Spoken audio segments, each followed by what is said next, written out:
Assalamualaikum warahmatullahi wabarakatuh. Selamat datang kembali dalam acara berproses menuju kesejatian diri sharing bersama Siwo Agus Hidayat. Pertanyaan pertama kali ini datang dari Bapak Koswara dari Permata Hijau. Beliau mempertanyakan tentang sebuah istilah dalam sufi, yaitu sesungguhnya ilmu itu adalah cahaya. Pertanyaannya, ilmu apa yang dimaksud sebagai cahaya dalam istilah tersebut? Selamat mendengarkan.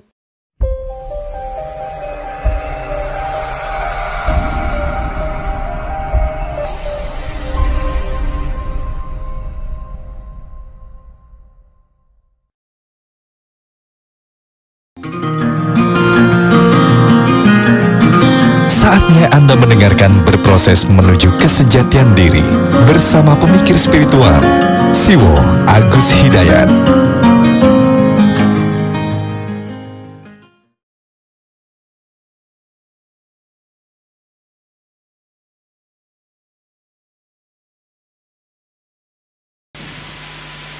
Tadi sudah satu topik dilontarkan oleh Mas Koswara di Permata Hijau.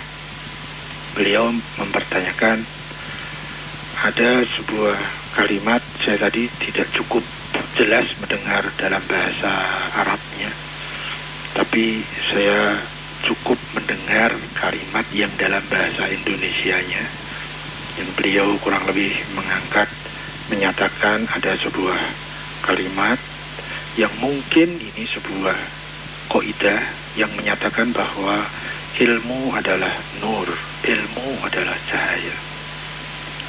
Lalu dipertanyakan, apa sih maksudnya cahaya di sini? Nah, sependek yang saya mampu pahami, ini berangkat dari sebuah hadis. Ada sebuah hadis yang menyatakan tentang ini dan riwayat teksnya, jadi redaksinya, matannya itu berbeda-beda. Ada yang matannya menyatakan begini, al-ilmu nurun, ilmu itu adalah nur, ilmu itu adalah cahaya. Nah, ilmu itu bisa dibedakan dari beberapa kategori, sehingga cahayanya pun juga bisa dikategorikan beberapa kategori.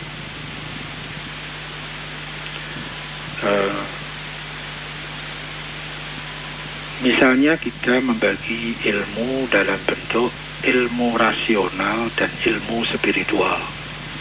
Ilmu rasional sering disebut dengan ilmul husul, ilmu spiritual sering disebut dengan ilmul hudur. Masing-masing mempunyai karakter yang berbeda. Ilmu rasional itu hanya mampu untuk mengambil kesimpulan-kesimpulan kebenaran global, tapi tidak mampu kepada kebenaran-kebenaran yang sifatnya detail dan sifatnya adalah relatif. Meskipun ada dua hasil kesimpulan rasional, kedua-duanya berbeda, tapi kedua-duanya bisa benar, tapi dalam mutu relativisme yang berbeda. Nah, berbeda dengan ilmu yang spiritual, ilmu hudur. Itu ilmu yang mempunyai karakter bahwa dia mempunyai kebenaran mutlak. Meskipun kebenaran antara A dan B itu sama-sama mutlaknya, tetapi bisa jadi mutunya, tingkatnya berbeda. Yang satu lebih tajam, yang satu lebih tajam lagi. Kalau ilmu yang berdasarkan kategori persepsional, logika, rasional, filosofis, itu alat pencerapnya adalah pikiran, pikiran yang tertib maksudnya. Kalau ilmu yang ilmu hudur atau ilmu spiritual itu alat pencerapnya adalah pengembangan nurani. Jadi alatnya adalah hati, bukan pikiran. Hati yang bersih, hati yang suci, maka dia otomatis menjadi wadah dari sesuatu yang disebut ilmu hudur. Semakin besar wadahnya, pasti isinya juga semakin banyak. Cara prosesnya, kalau ilmu persepsional, teoritis, ya, konsepsional, itu caranya harus membangun pikiran, belajar, diskusi, dan seterusnya, merenung, tafakur. Kalau ilmu yang hudur, itu caranya dengan pensucian nafsu, pensucian jiwa, yang sering disebut dengan pensucian hati, tazkiyatun nafas. Kalau ilmu persepsional itu selalu dia mempunyai keterpisahan antara yang memahami dengan yang difahami, antara subjek dan objeknya terpisah.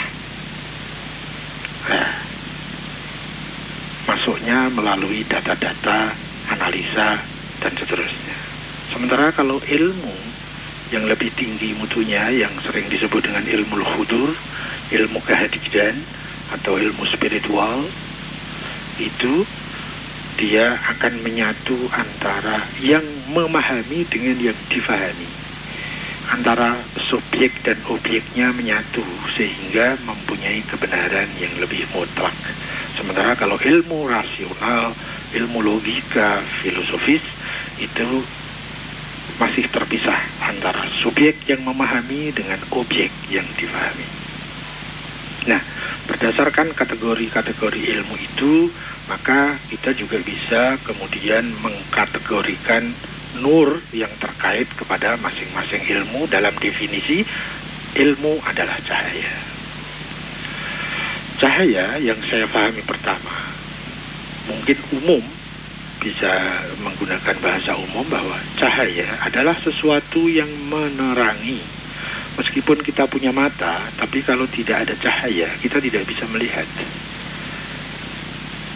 Ya, jadi salah satu sifat dari ilmu itu menerangi, membikin menjadi jelas. Yang tadinya tidak tahu menjadi tahu, yang tadinya ragu menjadi yakin, yang tadinya tidak tahu menjadi tahu, yang tadinya tidak paham menjadi paham, dan seterusnya. Itu yang saya pahami terkait dengan makna dari cahaya yang paling umum. Nah, berdasarkan kategori tadi, maka cahaya penerang yang membuat hidup kita menjadi lebih terang, lebih jelas, lebih tertib, lebih teratur. Ya, dalam bahasa yang mudah, teori itu mempermudah praktek. Teori itu memperjelas praktek. Kalau teorinya benar, maka kita untuk menuju praktek yang benar tentu lebih mudah. Jadi lebih jelas, lebih terang. Berdasarkan kategori ilmu yang tadi, maka fungsi kecahayaan itu juga sesuai dengan kategori ilmu yang kita punya, yang kita dapat, yang ada pada diri kita. Sifat penerangan, pencahayaan, membuat jelas dari ilmu persepsional, ilmu logika, ilmu filosofis, dia mempunyai kadar-kadar tertentu yang sifatnya relatif. Sementara kalau nur, cahaya yang kita dapat melalui proses ilmu hudur dengan pensucian diri, itu akan mempunyai mutu pencahayaan sehingga membuat lebih jelas yang sifatnya lebih mutlak. Nah, nanti ada sampai pada pembahasan yang disebut cahaya,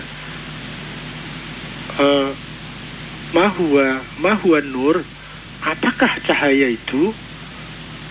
Nah, ini kalau kita masuki lebih dalam, ternyata juga tidak mudah. Di dalam kajian-kajian yang sifatnya filosofis, itu kemudian disimbolkan oleh para filosof dan para pemikir bahwa cahaya tidak bisa didefinisikan. Ya, atau sering didefinisikan dengan definisi yang tidak sempurna, yang mengatakan cahaya adalah sesuatu yang terang tanpa diterangi. Nah, cahaya dia berfungsi menerangi dan membuat terang kepada selain dirinya. Kita sering menyebut sinar misalnya. Ya, apakah sinar itu cahaya? Nah, itu nanti lebih dalam lagi. Kita putus saja sampai di sini.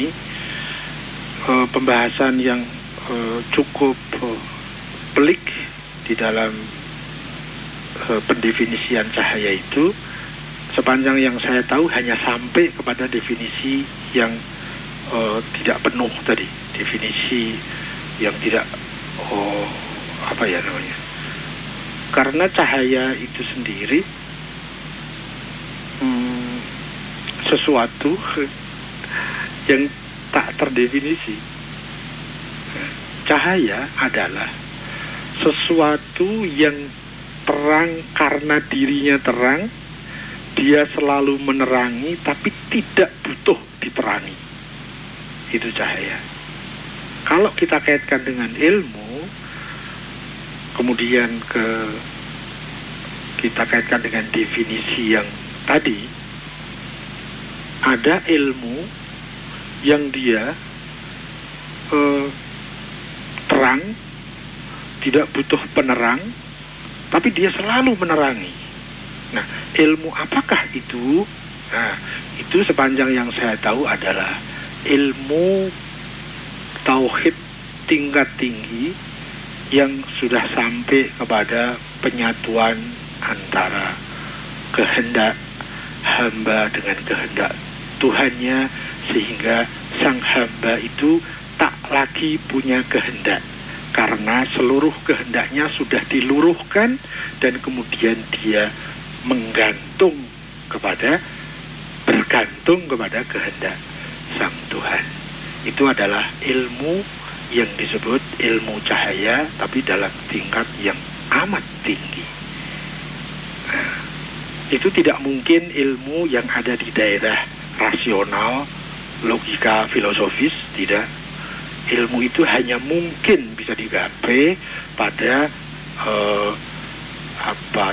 pada ilmu yang satunya, yaitu ilmu hudur, yang pencapaiannya itu dengan pensucian diri pada skala tertentu, pada tingkat-tingkat tertentu yang sangat tinggi. Pada saat manusia itu sudah suci dan kemudian disucikan, sehingga dia tak lagi punya kehendak diri selain dia bergantung kepada kehendak yang maha suci, dia sampai kepada ilmu yang ilmu itu selalu menerangi, tidak butuh penerang kecuali sang kekasih, yaitu Tuhan Allah Subhanahu wa Ta'ala, sebagai pusat cahaya, sebagai pusat penerang, sebagai pusat penjelas, sebagai pusat segala sesuatu. Oh, kalau seseorang sudah sampai ke situ, maka dia disebut manusia Tuhan. Oh, mimpi, sekedar mimpi saja. Sudah bagus kita bisa punya mimpi ke situ, ya. Jadi al-ilmu nurun, kita perlu kategori ilmu yang mana sehingga kita bisa mendekatkan yang dimaksud cahaya tadi, cahaya yang seperti apa dan mempunyai karakteristik yang seperti apa. Tentu sesuai dengan sudut pandang mana yang akan kita lihat. Ilmu rasional atau ilmu spiritual. Jadi yang bisa saya sharingkan sementara itu, tetapi semua ilmu ya. Nah, tapi kayaknya nanti kita harus membedakan lagi kalau mau lebih teliti. Apa sih bedanya antara ilmu dengan pengetahuan? Kalau pengetahuan itu belum tentu membawa seseorang baik, tetapi kalau ilmu itu selalu membawa kepada orang kepada yang baik, yaitu ilmu berfungsi sebagai cahaya. Tapi ada loh ilmu yang dikatakan sebagai ilmu yang sesat. Nah, enggak, itu pada daerah pengetahuan, bukan pada ilmu. Tetapi itu jarang dibedakan di masyarakat antara pengetahuan dan ilmu. Itu berbeda. Tetapi di masyarakat sudah dianggap sama. Kalau kita mau serius, ya kita perlu agak lebih tajam untuk melihat masalah itu. Ya, kurang lebih seperti itu. Semoga tidak puas dan saya kembali kepada bos. Terima kasih. Anda sudah mendengarkan Berproses Menuju Kesejatian Diri bersama pemikir spiritual Siwo Agus Hidayat.